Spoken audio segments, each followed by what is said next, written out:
मैं गरीब हूं, अल्लाह के नाम पे कुछ दे दो। हमारे पास कुछ भी नहीं है,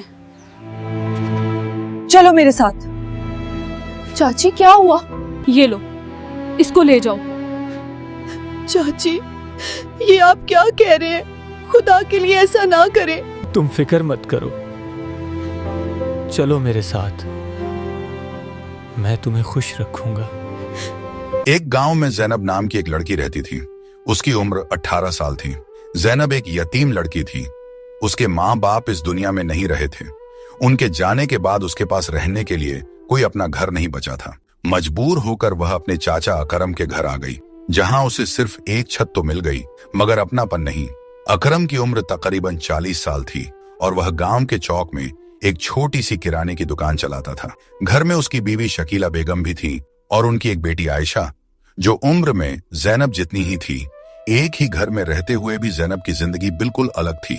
आयशा उस घर की बेटी थी और जैनब उसी घर में रहते हुए भी एक नौकरानी से ज्यादा कुछ नहीं थी। सुबह होती तो शकीला बेगम की तेज आवाज पूरे घर में गूंज उठती। जैनब, अभी तक सो रही हो? नवाबों की तरह पड़ी रहोगी क्या? उठो और काम करो। जैनब घबराकर फौरन उठ जाती। आंखों में नींद और दिल में खौफ लिए वह चुपचाप दुपट्टा संभालती और काम में लग जाती। सहन में झाड़ू देती, बर्तन मांजती, पानी भरती और एक लम्हे के लिए भी उसके हाथ नहीं रुकते। उधर आयशा आराम से चारपाई पर बैठी मोबाइल में मशगूल रहती, कभी हंसती, कभी वीडियो देखती और बीच बीच में हुक्म चलाती। जैनब, पानी ले आओ, मेरे कपड़े इस्त्री करो, जूते भी साफ करना। जैनब हर बार आहिस्ता से जी कहकर सब कुछ करती जाती। न कोई शिकायत, न कोई जवाब। शकीला बेगम दूर से उसे घूरती रहती और सख्त लहजे में कहती, काम ठीक से करना वरना आज खाना नहीं मिलेगा। ये सुनकर जैनब के हाथ और तेज चलने लगते। भूख पहले ही उसे कमजोर कर रही होती और ऊपर से डर उसके दिल को जकड़े रखता। सारा दिन वह यूं ही काम में लगी रहती। न आराम मिलता, न प्यार, बस हुक्म, डांट और खामोशी उसकी जिंदगी बन चुकी थी। शाम ढल रही थी। जैनब सहन में झुकी हुई काम कर रही थी। हाथ थकान से बोझिल थे मगर वह रुकी नहीं। इतने में दरवाजा खुला। अकरम घर वापस आया। दिन भर की मेहनत उसके चेहरे से जाहिर थी। जैनब ने उसे देखा तो फौरन सर झुका लिया और एक तरफ हो गई। अकरम की नजर एक लम्हे के लिए जैनब पर ठहरी। उसके दिल में हमदर्दी आई मगर वह कुछ कह न सका, क्योंकि वह जानता था कि उसकी बीवी शकीला बेगम बहुत तेज और चालाक औरत है। उसके सामने वह कभी खुलकर बात नहीं कर पाता। उसी लम्हे शकीला बेगम तेज कदमों से सामने आ गई। आ गए आप, अपनी लाडली को भी देख लें, वह गुस्से से बोली। सारा दिन सुस्ती करती है, काम कुछ नहीं होता इससे। जैनब खामोश खड़ी रही, सर झुकाए। अकरम ने हल्की आवाज में कहा, काम तो करती है। मगर शकीला बेगम फौरन भड़क गई। आपको तो बस इसकी तरफदारी करनी है, हम इसे मुफ्त में पाल रहे हैं क्या? अकरम फौरन खामोश हो गया। वह अपनी बीवी के आगे बेबस था। न वह बहस कर सकता था, न आवाज उठा सकता था। उसने एक नजर जैनब पर डाली मगर कुछ न कहा और खामोशी से अंदर चला गया। जैनब वहीं खड़ी रह गई, खामोश, अकेली और बिल्कुल बेसहारा। रात हो चुकी थी। घर में सब अपने कमरों में सो चुके थे। जैनब आहिस्ता से सहन के कोने में पड़ी अपनी टूटी सी चारपाई पर आकर लेट गई। पेट खाली था और दिल भरा हुआ। उसने आंखें बंद की मगर नींद नहीं आई। खामोशी में उसके आंसू बहते रहे। सुबह हुई तो अकरम काम के लिए निकल गया। जैनब खामोशी से एक तरफ खड़ी थी। जैसे ही दरवाजा बंद हुआ, शकीला बेगम का लहजा बदल गया। अब खड़ी क्या हो, जाओ अपना काम करो। जैनब डर कर फौरन काम में लग गई। इतने में दरवाजे पर दस्तक हुई। अल्लाह के नाम पर कुछ दे दो। शकीला बेगम तेज कदमों से दरवाजे की तरफ बढ़ी और दरवाजा खोल दिया। दरवाजा खुला तो बाहर एक नौजवान फकीर खड़ा था, फटे पुराने कपड़े मगर नजरें सीधी। वह आहिस्ता से बोला, अल्लाह के नाम पर कुछ दे दो। शकीला बेगम ने सर्द नजरों से उसे देखा। हमारे पास कुछ नहीं है। वह मुड़ने ही लगी थी कि उसकी नजर जैनब पर पड़ी, जो खामोशी से एक तरफ खड़ी थी। उसी वक्त आयशा भी पास आ गई और हल्की सी मुस्कुराहट के साथ बोली, अम्मी, बिल्कुल ठीक कह रही हैं आप। शकीला बेगम के चेहरे पर सख्ती आ गई। वह फकीर की तरफ मुड़ी और बेरहमी से बोली, अगर लेना ही है तो इसे ले जाओ। जैनब जैसे सुनकर साकित रह गई। चाची, ये आप क्या कह रही हैं? उसकी आवाज कांप रही थी। वह रोते हुए आगे बढ़ी। खुदा के लिए मेरे साथ ऐसा ना करें। जैनब की आंखों से आंसू बहने लगे मगर शकीला बेगम ने उसकी एक न सुनी। उसने जैनब का हाथ पकड़ा और जबरदस्ती उसे फकीर के हवाले कर दिया। दरवाजा जोर से बंद हो गया और जैनब रोती हुई एक अजनबी के साथ अकेली रह गई। जैनब दरवाजे के बाहर खड़ी रो रही थी, आंखों से आंसू मुसलसल बह रहे थे। फकीर ने आहिस्ता से उसकी तरफ देखा और नरम लहजे में बोला, आप फिक्र न करें, मैं आपके साथ हूं, घबराने की जरूरत नहीं है। जैनब ने नम आंखों से उसकी तरफ देखा मगर कुछ न बोली। वह आहिस्ता आहिस्ता उसके साथ चलने लगी। गांव पीछे रह गया, रास्ता बदलता गया। कुछ देर बाद वह एक खूबसूरत बड़े से बंगले के सामने रुक गए। जैनब हैरान हो गई। उसने चौंक कर उस लड़के की तरफ देखा मगर वह खामोशी से दरवाजा खोलकर अंदर चला गया। जैनब भी आहिस्ता से उसके पीछे अंदर दाखिल हो गई। अंदर सब कुछ साफ, पुरसुकून और खूबसूरत था। वह अभी हैरानी में ही खड़ी थी कि अंदर से एक बूढ़ी औरत बाहर आई। उसने पहले जैनब को देखा, फिर अपने बेटे की तरफ। ये कौन है बेटा? जैनब खामोश खड़ी सब देख रही थी। उसके दिल में एक ही सवाल था, ये सब क्या है? एक फकीर और इतना बड़ा घर? वह हैरानी और खौफ के दरमियान खड़ी रह गई। बूढ़ी माँ ने हैरानी से पूछा, ये कौन है बेटा? फकीर एक लम्हा खामोश रहा। उसने जैनब की तरफ देखा, फिर आहिस्ता से बोला, अम्मी, ये यतीम है, इसका कोई सहारा नहीं, इसीलिए मैं इसे यहाँ ले आया हूँ। इतना कहकर वह खामोशी से मुड़ा और बंगले से बाहर चला गया। सफिया बेगम कुछ लम्हे वहीं खड़ी रहीं, फिर उनके चेहरे पर नरमी आ गई। उन्होंने जैनब की तरफ देखा और आहिस्ता से कहा, आओ बेटी, अंदर आ जाओ। जैनब खामोशी से उनके साथ अंदर चली गई। वह उसे एक कमरे में ले गई और थोड़ी देर बाद खाना लाकर उसके सामने रख दिया। पहले खाना खा लो बेटी। जैनब ने आहिस्ता आहिस्ता खाना शुरू किया, जैसे कई दिनों बाद उसे सुकून मिला हो। खाने के बाद सफिया बेगम उसके पास बैठ गई। नरमी से बोली, बेटा, ये घर तुम्हारा ही है, अब तुम यहीं रहो। जैनब ने हैरानी से इधर उधर देखा। उसके दिल में एक ही सवाल था, एक फकीर और इतना बड़ा घर। वह कुछ समझ न सकी, बस खामोश बैठी रह गई। शाम ढल चुकी थी। अकरम घर में दाखिल हुआ। उसने इधर उधर नजर दौड़ाई मगर जैनब नजर न आई। वह रुक कर बोला, जैनब कहाँ है? शकीला बेगम ने बेपरवाही से जवाब दिया, मैंने उसे भेज दिया है। अकरम चौंक गया। कहाँ भेज दिया? वह सर्द लहजे में बोली, एक फकीर आया था, उसी के साथ। अकरम के चेहरे का रंग बदल गया। आपने ये क्या कर दिया? वह अकेली लड़की थी। शकीला बेगम ने सख्ती से कहा, मुझे सब मालूम है क्या करना है। फिर आयशा की तरफ देखकर बोली, मेरे लिए मेरी अपनी बेटी काफी है। अकरम कुछ लम्हे खामोश खड़ा रहा। वह कुछ कहना चाहता था मगर कह न सका। उसके चेहरे पर बेबसी और परेशानी साफ नजर आ रही थी। दूसरी तरफ रात हो चुकी थी। बंगले में खामोशी फैली हुई थी। सफिया बेगम ने नरमी से कहा, बेटा, तुम आराम करो। वह जैनब को साथ लेकर एक कमरे में गई। कमरा साफ सुथरा और पुरसुकून था। उन्होंने आहिस्ता से कहा, बेटा, यहां आराम करो। जैनब खामोशी से बिस्तर पर बैठ गई। सफिया बेगम दरवाजा हल्के से बंद करके चली गई। कमरे में खामोशी छा गई। जैनब इधर उधर देखती रही। उसके जहन में एक ही बात घूम रही थी, इतना बड़ा घर और वह फकीर, यह सब क्या है? वह कुछ समझ न सकी। आहिस्ता आहिस्ता उसकी आंखें बंद होने लगीं और वह वहीं सो गई। जब सुबह हुई तो सफिया बेगम कमरे में आई। बेटा उठो, सुबह हो गई है। जैनब उठकर बाहर आई और सहन में जाकर बैठ गई। कुछ देर बाद सफिया बेगम नाश्ता लेकर आई। ये लो बेटा, नाश्ता कर लो। जैनब खामोशी से नाश्ता करने लगी। नाश्ते के बाद जैनब ने हिम्मत करके पूछा, अम्मा, मुझे कुछ समझ नहीं आ रहा, वो फकीर कौन है और ये बंगला? सफिया बेगम कुछ लम्हे खामोश रहीं, फिर आहिस्ता से बोली, बेटा, मैं भी सब कुछ नहीं जानती। वह एक लम्हा रुकी। वह बस अपना काम करता है, ज्यादा बातें नहीं बताता। उन्होंने नरमी से जैनब की तरफ देखा। तुम फिक्र न करो, वक्त के साथ सब समझ आ जाएगा। जैनब खामोश हो गई मगर उसके दिल में सवाल अब भी बाकी थे। जैनब आहिस्ता आहिस्ता उस घर के कामों में लग गई। वह अक्सर सफिया बेगम से कहती, अम्मा, आप आराम करें, मैं कर लेती हूँ, और फिर खामोशी से काम में मशगूल हो जाती। सफिया बेगम उसे देखती रहती। उनके चेहरे पर नरमी आ जाती मगर जैनब के दिल में सुकून के साथ एक उलझन भी थी। वह जब भी इस बड़े से बंगले को देखती, उसके जहन में वही सवाल उभरता, वह फकीर कौन था और ये सब क्या है? वह कई बार कुछ पूछने का सोचती मगर फिर खुद ही खामोश हो जाती, और इसी खामोशी के साथ वह आहिस्ता आहिस्ता इस नई जिंदगी का हिस्सा बनती गई। दूसरी तरफ घर में आहिस्ता आहिस्ता बातें शुरू होने लगी। शकीला बेगम ने एक दिन कहा, अब आयशा बड़ी हो गई है, उसकी शादी कर देनी चाहिए। अकरम खामोशी से सुनता रहा, फिर आहिस्ता से बोला, अगर कोई अच्छा रिश्ता मिल जाए तो ठीक है। आयशा एक तरफ बैठी थी।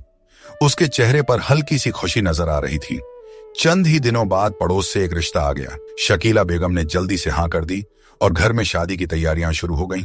चंद दिन बाद आयशा की शादी हो गई। घर में सादा सी तैयारी हुई। चंद करीबी लोग जमा हुए और खामोशी से ये रस्म मुकम्मल हो गई। रुखसती का वक्त आया। आयशा की आंखों में आंसू थे। वह एक लम्हे के लिए रुकी, फिर आहिस्ता से अपने घर को देखा और खामोशी से रुखसत हो गई। वह अपने ससुराल चली गई। जिस लड़के से उसकी शादी हुई उसका नाम इमरान था। बज़ाहिर वह ठीक लगता था, नरम लहजा, सीधा सा अंदाज, मगर हकीकत में वह एक लापरवाह और आवारा मिजाज लड़का था। और ये बात अभी किसी को मालूम नहीं थी। शादी के कुछ दिन गुजर गए। शुरू में सब ठीक था। आयशा आहिस्ता आहिस्ता अपने नए घर में रहने लगी। घर में इमरान, उसकी माँ रुकैया बेगम और ससुर हाजी सलीम थे। मगर वक्त के साथ रवैये बदलने लगे। रुकैया बेगम अब आयशा को गौर से देखती, फिर एक ठंडी सांस लेकर कहती, तुम्हें घर का काम भी ठीक से नहीं आता। कभी रोटी देखकर कह देती, ये भी कोई पकाने का तरीका है। और कभी धीरे से ये जुमला कह देती, लगता है तुम्हें किसी ने कुछ सिखाया ही नहीं। उनके अल्फाज ज्यादा नहीं होते थे, मगर दिल पर असर छोड़ जाते थे। उधर इमरान भी बदलने लगा था। वह अक्सर देर से घर आता और आते ही खामोशी इख्तियार कर लेता। आयशा से बात करना जैसे उसके लिए जरूरी ही न रहा हो। घर में होते हुए भी एक फासले का एहसास रहता। आयशा सब कुछ खामोशी से सहती रही और दिल ही दिल में यही सोचती रही कि शायद वक्त के साथ सब ठीक हो जाए।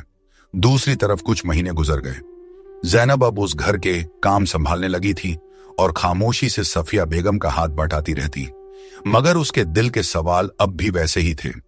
एक रात दरवाजे पर हल्की सी दस्तक हुई। जैनब ने दरवाजा खोला और एक लम्हे के लिए रुक गई। सामने वही फकीर खड़ा था, उसी सादे हाल में। वह कुछ कहे बगैर अंदर आ गया। सफिया बेगम के चेहरे पर सुकून आ गया। आ गए बेटा। रात खामोशी में गुजर गई। न उसने कुछ बताया, न किसी ने कुछ पूछा। जैनब सारी रात उलझन में रही। ये सब क्या है? जब सुबह हुई तो वही फकीर उठा। सफिया बेगम नाश्ता ले आईं। वह खामोशी से नाश्ता करने लगा। फिर उसने अपनी मां की तरफ देखा और आहिस्ता से कहा, अच्छा अम्मा, मैं चलता हूं। और बिना कुछ कहे वहां से चला गया। जैनब दरवाजे पर खड़ी उसे जाता देखती रही। उसके दिल के सवाल अब और भी बढ़ गए थे कि आखिरकार ये फकीर कौन है। जैनब आहिस्ता आहिस्ता अंदर आई। उसके चेहरे पर उलझन साफ नजर आ रही थी। वह सफिया बेगम के पास आकर रुक गई और हिचकिचाते हुए बोली, अम्मा, ये कौन है? सफिया बेगम ने एक लम्हा उसे देखा, फिर नरमी से बोली, बेटा, हर बात का एक वक्त होता है। वह थोड़ी देर रुकी। जब वक्त आएगा तुम्हें सब खुद समझ आ जाएगा। अभी परेशान होने की जरूरत नहीं है। जैनब खामोश हो गई, मगर उसके दिल को तसल्ली न मिली। वह कुछ समझ न सकी। ये सब क्या है? वह फकीर कौन है? ये सवाल उसके दिल में वैसे ही रह गए। दूसरी तरफ वक्त के साथ आयशा के लिए हालात बदलने लगे। रुकैया बेगम का रवैया सख्त हो गया और इमरान भी बात बात पर नाराज रहने लगा। घर का माहौल बोझिल हो गया था। आयशा खामोशी से सब सहती रही। एक दिन खाने में नमक कुछ ज्यादा हो गया। बात छोटी सी थी, मगर वहीं खत्म न हुई। रुकैया बेगम ने सख्त लहजे में आयशा को टोक दिया। आयशा घबरा गई। वह आहिस्ता से कुछ कहने लगी, मगर बात बढ़ती चली गई। उसी दौरान इमरान घर आ गया। उसने आते ही बात सुनी और बिना कुछ समझे आयशा पर गुस्सा हो गया। आयशा अपनी सफाई देना चाहती थी, मगर उसने एक न सुनी। गुस्सा उसके काबू में न रहा और उसी गुस्से में उसने आयशा को तलाक दे दी। एक लम्हे में सब कुछ खत्म हो गया। आयशा साखित खड़ी रह गई। आंखों में आंसू थे, मगर अब कुछ बाकी नहीं था। इमरान ने धक्का देकर आयशा को घर से बाहर निकाल दिया। दरवाजा उसके पीछे बंद हो गया। आयशा कुछ लम्हे वहीं खड़ी रह गई। आंखों से आंसू बह रहे थे, मगर अब उसके पास वापस जाने का कोई रास्ता नहीं था। वह आहिस्ता आहिस्ता अपने घर की तरफ चल पड़ी। कुछ देर बाद वह अपने घर पहुंच गई। दरवाजा खुला। शकीला बेगम की नजर उस पर पड़ी तो वह घबरा गई। क्या हुआ? आयशा की आवाज भर आई, अम्मी, मुझे तलाक हो गई। ये सुनते ही शकीला बेगम साखित रह गई। उनकी आंखों में आंसू आ गए। घर में खामोशी छा गई। शाम को जब अकरम घर आया, उसने आयशा को इस हाल में देखा तो परेशान हो गया। बेटी, क्या हुआ? आयशा ने रोते हुए सब कुछ बता दिया। अकरम खामोश हो गया। उसके चेहरे पर फिक्र और बेबसी साफ नजर आ रही थी। उधर शकीला बेगम एक तरफ बैठी थी। उनके दिल में पहली बार पछतावे की चुभन महसूस होने लगी। जब सुबह हुई तो घर का माहौल बोझिल था। अकरम सबसे ज्यादा परेशान था। वह इस सदमे को बर्दाश्त न कर सका। खामोश बैठा था कि अचानक उसने अपने सीने पर हाथ रखा और दर्द से तड़प उठा। आयशा और शकीला बेगम घबराकर उसकी तरफ भागी, मगर वह कुछ न बोल सका। चंद ही लम्हों में वह इस दुनिया से चला गया। आयशा और शकीला बेगम उसे पकड़कर रोती रह गईं। घर में कोहराम मच गया। शोर सुनते ही गांव वाले अकरम के घर में जमा होने लगे। देखते ही देखते घर लोगों से भर गया। हर तरफ खामोशी और अफसोस की फजा थी। लोग आहिस्ता आहिस्ता उसके पास आते और दुआओं में लग जाते। कुछ देर बाद अकरम को सुपुर्द एक खाक कर दिया गया। घर एकदम सुनसान हो गया। चंद दिन गुजर गए। अकरम के जाने के बाद घर में कोई कमाने वाला न रहा। मजबूरी में दुकान भी बेच दी गई। कुछ दिन उसी से गुजारा चलता रहा, मगर वह रकम भी आहिस्ता आहिस्ता खत्म हो गई। अब न कोई सहारा था, न कोई आमदनी। घर के हालात दिन ब दिन खराब होने लगे। शकीला बेगम परेशानी में डूबी रहती। आयशा भी खामोश बैठी रहती। एक दिन शकीला बेगम ने भारी आवाज में कहा, हमसे बहुत बड़ी गलती हो गई। हमने जैनब के साथ अच्छा नहीं किया। आयशा ने सर झुका लिया। दोनों के दिल पर बोझ बढ़ता जा रहा था। उधर गांव वालों ने भी साथ छोड़ दिया था। कोई उनके करीब आने को तैयार न था। सबको मालूम था कि जैनब के साथ क्या हुआ था। शायद यही उनके अपने अमल का नतीजा था। हालात यहां तक पहुंच गए कि उन्हें खाने को भी तरसना पड़ा। दूसरी तरफ कुछ अरसा गुजरने के बाद एक दिन दरवाजा खुला और वही नौजवान घर में दाखिल हुआ, मगर इस बार वह पहले जैसा नहीं था। साफ सुथरे कपड़े और संभला हुआ अंदाज।